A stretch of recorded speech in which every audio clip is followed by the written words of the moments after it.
5,000 টাকার জন্য বান্ধবীর সাথে বাজি ধরে নিজের ক্রাশকে শাড়ি পরে সেলফি পাঠাতে হবে, সঙ্গে একটি প্রেমময় বার্তা। সকলের চাপে পড়ে লজ্জা লুকিয়ে শেষমেশ কাজটা করেই ফেলে। এক মুহূর্ত দ্বিধার পর ছবিটা ফরওয়ার্ড করে দেয় অচেনা একটা নাম্বারে। বার্তার সাথে জুড়ে দেয় কিছু শব্দ। জান, আই মিস ইউ। 7 সাগর আর 13 নদী পার হয়ে আপনি আসতেন যদি। এই দুটি লাইন লেখা মাত্রই ধপ করে ফোনটা ছুড়ে দেয় বিছানার একপাশে। হাত কাঁপছে, কপাল ঘেমে উঠেছে, ঠোঁট দুটো তীর তীর করে কাঁপছে। কোনোভাবে নিজেকে সামলিয়ে হাঁটু জড়িয়ে ধূপ করে কাউচে বসে পড়িয়ে বান্ধবীরা তো হেসে গড়াগড়ি খায়। আহিয়া বালিশে মুখ গুজে হাসছে।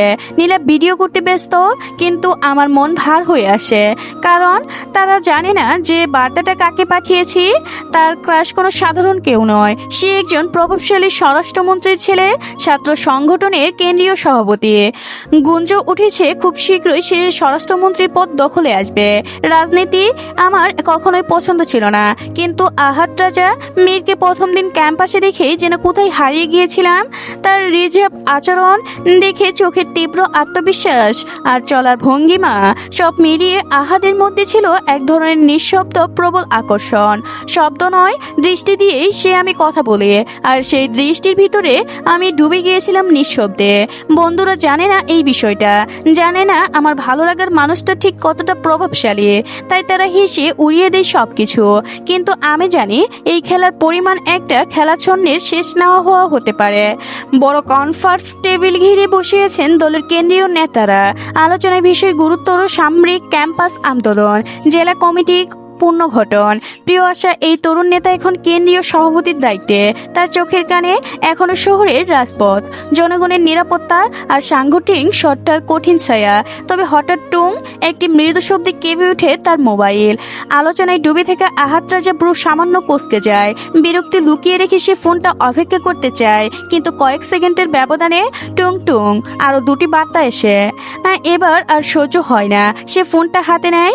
স্ক্রিনে ভেসে উঠে একটি অচেনা নাম্বার থেকে আসা ছবি। লাল শাড়ি পরা এক রমণী আয়নার সামনে দাঁড়িয়ে, শাড়ির আঁচলে আলতো করে বাঁধা কোমর, উক্ত অধর আর চোখ দুটো দেখা যাচ্ছে। কমল চোখে এক রহস্যতা। ছবির সাথে লেখা সেই দুটি লাইন, জান, আই মিস ইউ। 7 সাগর আর 13 নদী পার হয়ে আপনি আসতেন যদি। আহাদ রাজার চোখ মুহূর্তে স্থির হয়ে যায়। ছবির পিছনে ব্যাকগ্রাউন্ড তার চেনা মনে হয়। একদম নিজের রুম, নিজের বেড, নিজের ড্রেসিং টেবিল, এমনি কেউ সেই জানালার পাশের পর্দাটাও। গলায় আটকে আসে কিছু, হিসকি উঠে যায়।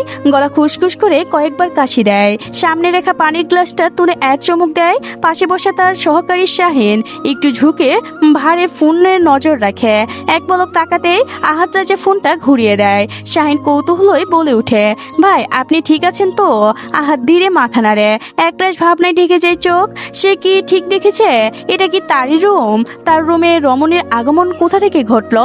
সে কিছু একটা ভেবে পকেট থেকে একটা কার্ড বের করে ফোন নাম্বারটা লিখে শাহিনের দিকে বাড়িয়ে দেয়। কণ্ঠে ঠান্ডা অথচ তীব্র নির্দেশ, এই নাম্বারটা সব ডিটেলস বের করো। কার নাম, কোথায় থেকে, এখন কোথায় আছে, সবকিছু চাই, এভরিথিং সব চাই। শাহিন দ্রুত মাথা নেড়ে বেরিয়ে যায়। আহাদ রাজা আবারও আলোচনায় ফিরলেও তার মনোযোগ সম্পূর্ণভাবে সেখানে নেই। যেন কোথাও একটা ঘূর্ণিপাক আটকে গিয়েছে তার সত্তা। কেমন এক ঘা ঝমঝম অনুভূতি তাকে ছেয়ে ধরেছে। এই রমণী? সে কি তার রুমেই দাঁড়িয়ে ছবি তুলেছে? আর কেনই বা এমন মেসেজ পাঠালো? হৃদিতা সবে ফোন ছুড়ে দিয়েছিল বিছানায়। মুখে কোনো শব্দ নেই, কিন্তু শরীরটা যেন কাঁপছে ভিতরে ভিতরে। অদ্ভুত এক ভয়, লজ্জা আর উত্তেজনা একসাথে কাজ করছে। আর তার এই অবস্থা দেখে বান্ধবীরা তো হেসেই শেষ। সেই ঘর থেকে যেন একরকম কলরবের ভরে উঠেছে। নীলা বালিশে মুখ গুজে গড়াগড়ি খায়।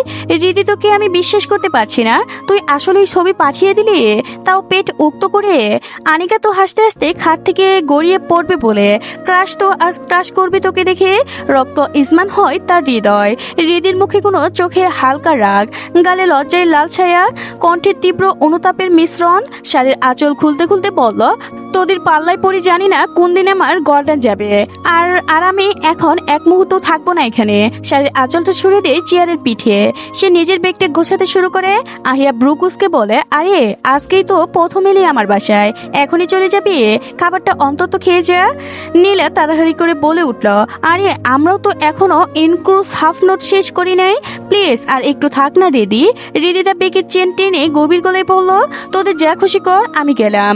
দেরি হলে আবার বুবু শুরু করে দিবে হরতাল। আনিকাও ব্যাগ হাতে নিয়ে উঠে এসে বলল, আমিও যাব। সন্ধ্যা হয়ে গেলে আব্বু বাসায় ঢুকতে দিবে না, একদম প্যারা। তাদের গুজগাছ শুরু হয়, হালকা অস্ত্রতা ছায়া ছড়িয়ে পড়ে ঘোরে। রিদিতা তার ব্যাগপত্র ততক্ষণে প্রায় গুছানো শেষ। একই সময়ে চট্টগ্রামের রাজনৈতিক অফিস, ঘড়ির কাঁটা আধা ঘন্টা ঘুরেছে। কনফারেন্স রুমের দরজা ধীরে খুলে ভিতরে ঢুকে শাহিন, চোখে মুখে তীব্র তাকে তার কিছু উত্তেজনার ছাপ। সে আহাদের পাশে এসে দাঁড়ালো। ভাই, সব ডিটেলস আমার হাতে। আহাদ একটু গম্ভীর হয়ে বলল, তাহলে দাঁড়িয়ে আমার চেহারা দেখছিস কেন, ফার্স্ট বল। শাহিন হাতে থাকা কাগজগুলো এক একে খুলতে খুলতে বলতে শুরু করে, এই নাম্বারটা যার নামে রেজিস্ট্রি করা তার নাম ঈশ্বর রানা, জন্মসাল 1997, বরিশাল বিভাগের ভোলা জেলায়। তবে এই মুহূর্তে লোকেশন দেখাচ্ছেন। সে হঠাৎ থেমে যায়, কপালে ভাঁজ পড়ে, এক প্রকার চিৎকার করে বলে উঠল, উফ। আহাদ চোখ সুর করে জিজ্ঞাসা করে, তবে কি কি উফ করছিস, অবস্থান কোথায়? শাহিন একটু মাথা নিচু করে ধীরে বলল, মির্জা হাউস। ভাই, আপনার বাসা। আহাদ রাজা সঙ্গে সঙ্গে চেয়ার থেকে লাফিয়ে উঠে দাঁড়ায়। এক চিলতি ভীষণের সাথে তার গলার সুর বদলে যায়। মানে আমি ভুল দেখিনি, ওই রুমটা তাহলে আমারই ছিল? ছবিটা তোলা হয়েছে আমারই বেডরুমে? শাহিন একটু দ্বিধা নিয়ে জানতে চায়, ভাই আপনি কি মেয়েটাকে চিনেন? না মানে উনি তো আপনার ঘরেই, চিনলে কি আর তোকে ডিটেলস বের করতে পারতাম, রাবিশ। সরি ভাই বলে পিছু হটে শাহিন। আর আহাদ রাজা গভীরভাবে কিছু একটা ভাবে, দু আঙুল দিয়ে কপাল ঘষে অতঃপর ধীরে আদেশ করলো, শাহিন আমাদের এখনই ঢাকা ফিরে যেতে হবে, সব ব্যবস্থা করো যত দ্রুত সম্ভব, কুইক। ওকে ভাই, মাথা নেড়ে দ্রুত বেরিয়ে যায় শাহিন। আহাদ রাজা কাছের টেবিলে দু হাত ভর দিয়ে কিছু একটা ভেবেই হেসে ফেলল। আহাদের বিশাল বাড়ির লোহার গেটটা পেরিয়ে এলো রিদিতা। গেটটা এমনিতেও ভারী, রীতিমতো শব্দ করে বন্ধ হলো পিছনে। তবে তার কোণে যেন কিছু একটা পৌঁছায় নেই। কান নয়, এমন কাজ করেছে কেবল হৃদয়, আর সেটা যেন তার বুক ভেঙে বাহিরে চলে আসবে বলে মনে হচ্ছে। ধুকবুক তীব্র অনিয়ন্ত্রিত আতঙ্কিত ইসমন কাঁপছে বুকটা। রাস্তার কিনারে দাঁড়িয়ে চারপাশের কিছুই তার চোখে পড়ছে না। ব্যাগে হাত ঢুকিয়ে কাপা কাপা আঙুলে টেনে বের করে ফোনটা। স্ক্রিনে চোখ পড়তেই গলার কাছে কিছু একটা দলা পাকিয়ে ওঠে।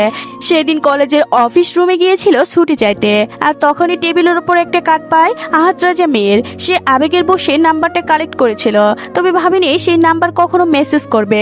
কৌতূহলে চাপতে না পেরে হোয়াটসঅ্যাপ খুলে দেখে মেসেজটি সেখানে সিন করেছে কিনা বোঝা যাচ্ছে না। তবে এক ধরনের ভয় জমে ওঠে মনে। যদি সে পড়ে থাকে, যদি দেখে ফেলে, তাহলে তো তার রক্ষা নেই। নিশ্চয়ই এর জন্য তার শাস্তিও হতে পারে।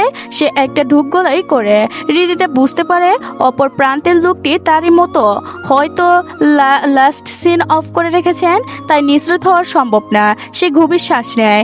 এক মুহূর্ত আর দেরি না করে সেই মেসেজটা ডিলিট ফরওয়ার্ড এভরিন করে দেয়। সে 1 সেকেন্ড অপেক্ষা করে এবার পুরো নাম্বারটা কানেক্ট থেকে মুছে দেয়। ফোনটা বুকের কাছে জড়িয়ে ধরে চোখ বন্ধ করে ফেলে, যেন বুকের উপর চাপ দিয়ে একটু প্রশান্তি নিতে পারে।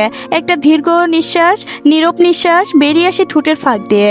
ধীরে ধীরে ঘাড় ঘুরিয়ে একবার তাকায় পিছনে। সেখানে দাঁড়িয়েছিল আহাদের বিশাল বাড়ি, চারপাশে উঁচু দেওয়ালে ঘেরা, অপর দিয়ে পাচানো তার কাটা, যেন নিরাপত্তার মোড়কে লুকিয়ে রাখা গোপন কোনো ইতিহাস। 3 তলা অফ হোয়াইট দালান, সামনের দিকে কালো রঙের স্পাইন ঘেরা একটা বিশাল গ্যারেজ। সেখানে 4-5টা সাদা কালো গাড়ি সারি দিয়ে দাঁড়িয়ে আছে।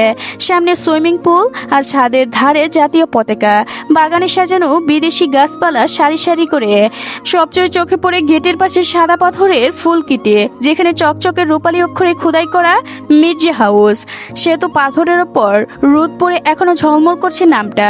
হৃদিতার এক মুহূর্তের জন্য মনে হয় এটা কোনো মন্ত্রীর বাড়ি, যেখানে ঢুকতে গেলে লাগে পরিচয় প্রমাণ কিংবা অনুমতি। তার গলা শুকিয়ে আসে। এদিকে আনিকা তার থেকে কয়েক কদম দূরে এগিয়ে গিয়েছে। হঠাৎ ঘুরে তাকিয়ে বলে উঠল, কিরে দাঁড়িয়ে পড়লি কেন? হৃদিতা চমকে তাকায়, একটু হেসে মাথা নেড়ে বলল, কিছু না, আমি কিন্তু চললাম, দেরি হয়ে গেলে আব্বু আবার বাসায় ঢুকতে দিবে না, তুই কিন্তু সাবধানে যাস। এই বলে আনিকা রিকশায় উঠে পড়ে। হৃদিতা হাত তুলে নীরবে বিদায় জানায়। ধীরে ধীরে পাশের রাস্তার দিকে এগিয়ে যায়, বুকের ভিতরে চাপা কাপড় নিয়ে। নেই। একটা হলুদ রঙের রিক্সা দেখতে পেয়ে সে ডাক দেয়। মিরপুর 11। রিক্সাওয়ালা মাথা নাড়িয়ে রিক্সা থামাতেই দিদিটা উঠে পড়ে। হাত ভর্তি কাচের চুড়ি সামান্য বেজে উঠে সোনানুর পাতার মতো ঝমকার তুলে। তাড়াহুড়ায় আহিয়া চুড়ি খুলে রেখে আসতে ভুলে গিয়েছে। সূর্যটা তখন হেলে পড়েছে পশ্চিম আকাশে। আকাশের রং মেখেছে কমলা আর লালচে ছোঁয়া, ঠিক যেন তার আজকের পরা শাড়ির মতোই রঙিন, তবে ভিতরে ভিতরে গভীর। অন্যদিকে আহাত রাজা একা বসে আছে। কিছুক্ষণ হলো ফোনটা অজান্তেই আবার হাতে নেয়। সেই অগন্ত নম্বরে ঢুকে দেখে মেসেজগুলো ডিলিট করে দিয়েছে, কিন্তু ছবিটা তো সেভ হয়ে গিয়েছে অটোমেটিক। সেটা আবার ভেসে উঠে ফোনের স্ক্রিনে। লাল শাড়ি, উক্ত উধর, রহস্যময় চোখ। আয়নার পাশে দাঁড়িয়ে ছবি তুলেছে এক রমণী। আহাত রাজা এক দৃষ্টিতে তাকিয়ে থাকে ছবিটির দিকে, অতঃপর ঠোঁট কামড়ে ধরে এক তীব্র অথচ মারাত্মক হাসি দিয়ে থেমে থেমে বলে, আই সোয়ার জানো, তোর চোখের আগুন আর ঠোঁটের খেলা ছোঁয়া। আপনাকে যদি সামনাসামনি পাই কি হবে আমি নিজেও জানি না। আমার 1900 বছরের জীবনে এমন ঘটনা প্রথম ঘটল, তাও আবার সেই কারিগর আপনি নিজেই। তার চোখের দৃষ্টি কেমন যেন অদ্ভুত এক ছোঁয়া খেলে যায়। বাঁকা হেসে বলল, রেডি থাকেন মিস জানো। সেই অনাকাঙ্ক্ষিত দিনগুলোর জন্য চেয়ারটা ঠেলে উঠে দাঁড়ায় সে। তার চলার ভঙ্গি দ্রুততা, চোখের এক ধরনের প্রতিজ্ঞতা। রুমের দরজা খুলে গম্ভীর মুখে দ্রুত পায়ে বেরিয়ে যায় কনফারেন্সের রুম থেকে।